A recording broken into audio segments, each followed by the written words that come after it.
Hi mga sis! Ayun naman, pang malakasang recipe ni ate mo girl. Kaamatis. Oh, quick tomato. Wow! Yan, may panibagong recipe naman si ate girl na naisip, oh. Ayan. Oh, tapos, nilagyan niya pa. Oh, ha? Grabe, lakas talaga ng amat mo ate girl, ah. Kung ano na lang yung naiisip mong lutuin, ah. Ayan, hinango niya na mga sis yung tomato.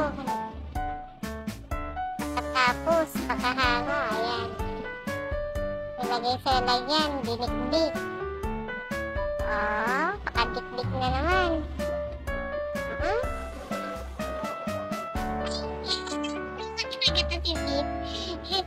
Hindi na bantindan, blender pa. Ayun na, asukan. Ano yun, sis? Asin? Grabe din, sis. Lasa niyan, mga sis. Ala, loko talaga to si sis, oh, pati kanin. Ano ba yung pakulo mo, sis? Habang pakulo yun, sis. Oh, ayan yun, dinikdik din yung kanin sa mantika. O, ayan na. Hindi kakadikdik niya.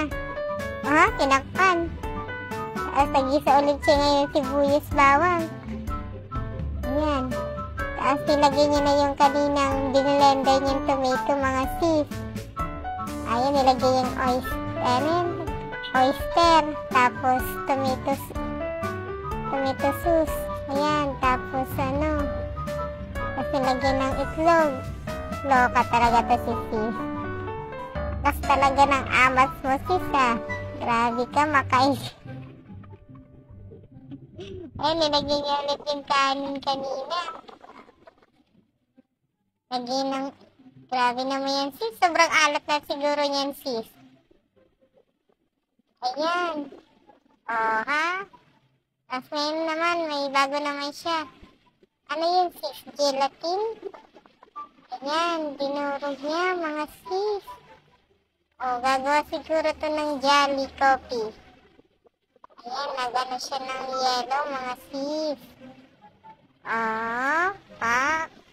Siguro init na init to si sis. Ayan, ano yan? Ah, ano yan, mga sis? Di ko alam tawag dyan. Basta yan. Ayan, kumuha siya ng kitchen, nilagay niya ng yellow, tapos strawberry. Ayan, tapos yung kaninang Oo nga, mga sis. Sarap niyan, sis, ah. Wow. Ayos, ah. Daming proseso, yun lang pala gagawin mo, sis, eh.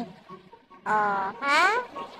Akin, sis. Thank you, guys, sa mga nagpa.